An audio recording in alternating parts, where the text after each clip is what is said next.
शेतकऱ्यांसाठी 1 सप्टेंबर संध्याकाळच्या झटपट ठळक बातम्या। राज्यात सप्टेंबर महिन्यातही चांगला पाऊस पडणार। मराठवाड्याच्या काही भागात जोर कमी राहण्याची हवामान विभागाकडून शक्यता। नाफेडचा कांदा बाजारात येणार, भाव पडण्याची शेतकऱ्यांमध्ये भीती। अडचणींचा फेरा वाढला, 10 सप्टेंबर नंतर भाव कमी होण्याची शक्यता। वाशिम जिल्ह्यात मोदी आवास योजनेचे अनुदान रखडले, घरकुलाचे स्वप्न कधी पूर्ण होणार?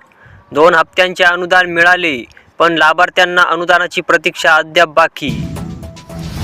ई-पीक पाहणीसाठी केवळ 15 दिवस शिल्लक, तांत्रिक अडचणींमुळे नोंदणी होईना, शेतकरी झाले हतबल। सोयाबीनची हमीभावाने खरेदी प्रक्रिया सुरू करा, सोयाबीनचे दर राहतील दबावात। बाजार समितीमध्ये सभापती ॲड सुधीर कोठारी यांची मागणी। 5,000चे अनुदान मिळण्याचा मार्ग अखेर मोकळा, 3 लाख शेतकऱ्यांना लाभ, शासनाने काढला आदेश। परभणी जिल्ह्यातील शेतकऱ्यांना होणार लाभ। पिकांचा पंचनामा करून पीक पेऱ्याची नोंद घ्यावी, रेणापूर तहसीलदारांना नागरिकांची साकडे। अनिश्चितता कायम, नाफेडच्या हट्टासह शेतकऱ्यांना मात्र मनस्ताप। नाफेडच्या कांद्याने शेतकऱ्यांना दराची चिंता, तर तज्ज्ञांनीही व्यक्त केली खात्री।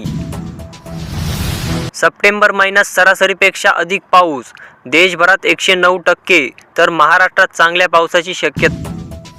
कापूस शेतकऱ्यांसाठी आनंदाची बातमी, नव्या हंगामाच्या तोंडावर कापूस भावात मोठी सुधारणा, देशातील लागवड जवळपास 10%नी घटली।